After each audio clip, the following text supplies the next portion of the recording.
அன்பான பமுக உறவுகளுக்கு பத்மலோஜினியின் பண்பான வணக்கம். பன்மொழி கற்போம் பகுதி 434 அப்பாத்திது 434 பார்ட் 434. நாங்கள் படிக்க போற பாடம் வந்து டிஸ்னிலாந்தை பற்றி தான் நாங்கள் அதோட ஃபேக்ட் வரலாறு அதை பற்றி படிக்க போறோம். அதுக்கு முதல் bonjour à tous, est-ce que vous allez bien, est-ce que bien passé votre matinée என்று உங்கள் எல்லோரையும் கேட்டுக்கொண்டு நான் நேற்று கேட்ட கேள்விகளுக்குரிய பதில்கள் நினைக்க நின்று தரப்படும் என்று, அதனால உங்களோட பதில்களை எதிர்பார்த்தபடி இன்றைக்குரிய தகவல்களை பார்ப்போம். நேற்று என்ன பார்த்தோம்? ஃபைனலா இறுதியாக மஹாலா வேலி என்ற இடத்தை தெரிவு செய்யப்பட்டதுன்றது பார்த்தனாங்க. ஓகே, அந்த மஹாலா வேலி எங்க இருக்குன்னு பார்ப்போம். Choisir pour sa proximité avec Paris. Choisir pour sa proximité avec Paris. அதாவது பாரிக்கு பக்கத்துல, ப்ராக்சிமிட்டி என்றா அருகாமையில் இருப்பதால், பரிசுக்கு அருகாமையில் இருப்பதால் தேர்ந்தெடுக்கப்பட்டது. எது? மஹாலா வேலி என்ற இடம் பரிசுக்கு பக்கத்துல தான் இருக்கு, கன தூரம் இல்லை.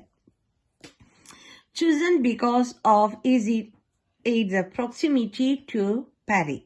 Okay, proximity கிட்டத்தட்ட proximity வாய் தான் இதுல வித்தியாசத்தை கொடுக்குது என்ன, டு பரி. ஓகேயா, இப்ப நான் பிரான்ஸ்ல இருக்க எங்கட வீட்டுல இருந்து கிட்டத்தட்ட ஒரு 2 ஹவர்ஸுக்குள்ள நீங்க வந்து போயிடலாம் இந்த இடத்துக்கு. 2 ஹவர்ஸ், வித்தின் 2 ஹவர்ஸ்ல போகலாம். ஓகே, அடுத்த ஃபேக்ட் வந்து Paris est le centre de l'Europe occidentale. Paris est le centre de l'Europe occidentale. Occidental என்றது வெஸ்டர்ன், மேற்கு என்று சொல்லுவாங்க. மேற்கு ஐரோப்பா, அதுதான் மேற்கு ஐரோப்பாவை நீங்க பிரெஞ்சில் சொன்னீங்கன்னா யூரோ ஒசிடென்டல், ஆக்சிடென்ட் ஒசிடென்டல். Okay, Paris est le centre de l'Europe occidentale. அதாவது பாரிஸ் இந்த மேற்கு ஐரோப்பிய மைய இடமாக உள்ளது. Paris is the center of Western Europe. Western Europe தான் நாங்க யூரோப் ஒசிடென்டல் என்று சொல்றது. ஓகே, அதே மாதிரி பாரிஸ் வந்து மேற்கு ஐரோப்பாவின் சென்டர் ஆஃப் வெஸ்டர்ன் யூரோப். சரியா, மேற்கு ஐரோப்பாவின் மத்திய பகுதி. அடுத்த ஃபேக்டை பார்ப்போம். அதனால தான் அது தெரிவு செய்யப்பட்டது.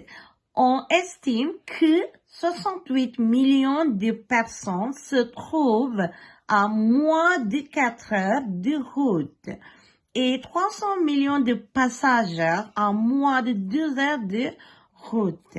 On estime que 68 millions de personnes se trouvent à moins de 4 heures de route et 300 millions de passagers à moins de 12 heures de route. அதாவது வந்து எஸ்டிமெண்டா கிட்டத்தட்ட 68 மில்லியன் பெர்சனண்டா மக்கள்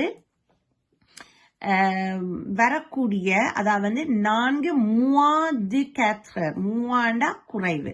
ஓகே, 4 மணித்தியாலத்துக்கு குறைய பிரயாணம் செய்யலாம். 300 மில்லியன் பசேஞ்சர்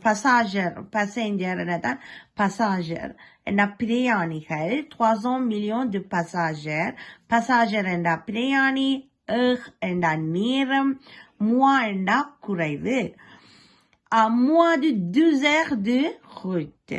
ஓகே, 300 மில்லியன், அதாவது 300 மில்லியன் மக்களுக்கு வந்து வாரத்துக்கு 2 மணித்தியாலம் தான் பிடிக்கும்.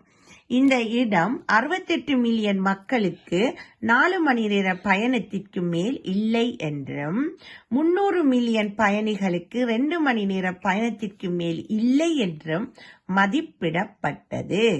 சரியா? It is estimated that 68 million people are within a 4-hour drive and 300 million passengers are within 2 hours drive. அதாவது டிரைவ், இதுல வந்து இப்ப ரூட் என்று சொல்றது, 12 heures de route என்றா பிரயாணம், பயணம். அந்த பிரயாண நேரம் வந்து பிரயாணம் என்றதான் ரூட். அடுத்தது வந்து பசாஜர் என்றா பிரயாணிகள், பெர்சன் என்றா மக்கள், எஸ்டிம் என்றா கிட்டத்தட்ட. ஓகே, எஸ்டிமேட் போறேன்னு சொல்லுங்க, எஸ்டிம் கிட்டத்தட்ட. இப்ப இன்னைக்கு உங்களுக்கு கேள்வி என்னண்டா, proximity என்றா என்ன? proximity. இரண்டாவது கேள்வி வந்து முவான்னு சொன்னதானே, அந்த முவா என்றா என்ன? மூன்றாவது கேள்வி வந்து பசாஜர் என்றா என்ன? திருப்பி சொல்றேன். ப்ராக்சிமிட்டே. ரெண்டாவது முவா. மூன்றாவது பசாஜர். இந்த 3 கேள்விகளுக்கு உங்கள் பதில்களை எதிர்பார்த்தபடி மீண்டும் உங்களை எப்ப சந்திப்பேன்? திங்கட்கிழமை சந்திக்கின்றேன். அதுவரை have a nice weekend, bon weekend, au revoir, à lundi. நன்றி, வணக்கம், மெர்சி.